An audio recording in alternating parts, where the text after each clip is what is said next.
श्री स्वामी समर्थ. आजची रात्र म्हणजे वर्षातील सर्वात शुभ रात्र. कारण ही रात्र आहे महालक्ष्मी पूजेची रात्र. या रात्री देवी लक्ष्मी पृथ्वीवर भ्रमण करते. ती प्रत्येक घरात पाहते कुठे स्वच्छता आहे आणि कुठे भक्ती आहे आणि कुठे प्रेम आहे. ज्या घरात श्रद्धा आहे आणि शांतता आहे त्या घरात देवी स्थिर होते. म्हणूनच आजची रात्र खूप महत्वाची आहे. या दिवशी घराचं वातावरण अगदी स्वच्छ आणि उजळ ठेवा. दारासमोर रांगोळी काढा, फुलांनी सजवा आणि सर्वात आधी दारावर एक सुंदर स्वस्तिक काढा. कारण देवी लक्ष्मी सर्वप्रथम दारातून प्रवेश करते. दारावरचं स्वस्तिक म्हणजे देवीचं स्वागत आहे. ते कुंकवाने किंवा हळद कुंकवाच्या मिश्रणाने काढा आणि त्याच्या भोवती 4 बिंदू द्या. हे 4 बिंदू म्हणजे सुख, शांती, समाधान आणि धन या 4 गोष्टीचं प्रतीक मानलं जातं. स्वस्तिक फक्त दारावरच नाही तर अजून अनेक ठिकाणी काढावं. कारण त्या जागा देवी लक्ष्मीच्या वासस्थान मानल्या जातात. सर्वप्रथम देवघरात जिथे तुम्ही लक्ष्मीची पूजा करता तिथे जमिनीवर छोटं स्वस्तिक काढा. त्या स्वस्तिकावर थोडं अक्षत ठेवा आणि त्यावर देवीची मूर्ती ठेवा. याने पूजेची सुरुवात शुभ होते. त्यानंतर घरात जिथे पैसे ठेवले जातात ती जागा म्हणजे तिजोरी किंवा कपाट, त्या ठिकाणी स्वस्तिक काढा.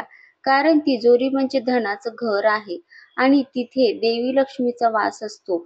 म्हणूनच तिजोरीच्या दारावर कुंकवाने किंवा चंदनाने स्वस्तिक बनवा आणि मनात म्हणा, लक्ष्मी माता या ठिकाणी सदैव वास कर आणि आमचं धन वाढव. यानंतर स्वयंपाकघरात गॅसजवळ किंवा चुलीजवळ एक लहान स्वस्तिक काढा. कारण स्वयंपाकघरात अन्न शिजलं जातं आणि अन्न म्हणजे लक्ष्मीचं रूप आहे. देवी अन्नपूर्णा तिथे वास करते.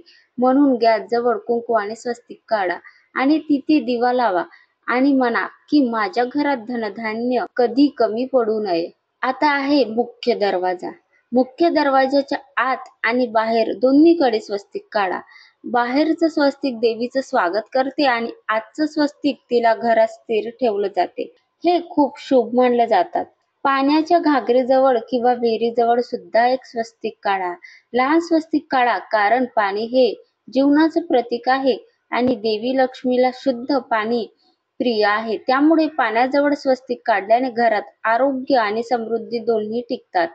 जर तुमचं दुकान असेल किंवा तुम्ही काही व्यवसाय करत असाल तर दुकानाच्या दारावरही स्वस्तिक काढा. वाहनावर सुद्धा छोटं स्वस्तिक काढा. कारण देवी लक्ष्मी फक्त घरात नाही तर तुमच्या कामधंद्यात आणि प्रवासातही वास करते. ती आपल्या सोबत असते म्हणून हे केलं जातं. स्वस्तिक काढताना मनात नेहमी श्रद्धा ठेवा आणि म्हणत राहा, ओम श्री री क्लीम महालक्ष्मी नमः. या मंत्राने वातावरण पवित्र होतात आणि देवी प्रसन्न होते. पूजेच्या वेळेस घरभर दिवे लावा, शंख फुका, घंटा वाजवा आणि मनापासून म्हणा, जय महालक्ष्मी माता. तुळशीला दिवा लावा कारण तुळशी आणि लक्ष्मी या बहिणी मानल्या जातात. तुळशीला दिवा लावल्याने देवी तुमचं घर सोडून जात नाही तर तिथे स्थिर राहते.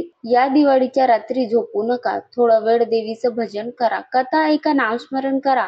कारण असे म्हणतात की ज्या घरात लक्ष्मी पूजेच्या रात्री जागरण केलं जातं तिथे देवी वर्षभर वास करते.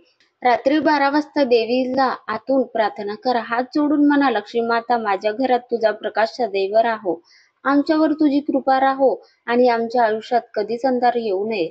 सकाळी उठल्यावर पुन्हा देवीला नमस्कार करा, दिवा लावा आणि प्रसाद वाटा. कारण असे म्हणतात की घरात लक्ष्मीपूजेच्या रात्री दिवा विझत नाही त्या घरात वर्षभर देवीचा आशीर्वाद राहतो. तर या रात्री अखंड दिवा पेटू द्या. तर आजची रात्र लक्ष्मी आगमनाची आहे. ती फक्त दिवे लावण्याची नाही तर मनात प्रकाश आणण्याची रात्र आहे. तुमच्या घरात देवी लक्ष्मीचा स्थिर वास राहो आणि तुमचं आयुष्य नेहमी समृद्ध राहो. हीच आजच्या पवित्र रात्रीची खरी भावना आहे.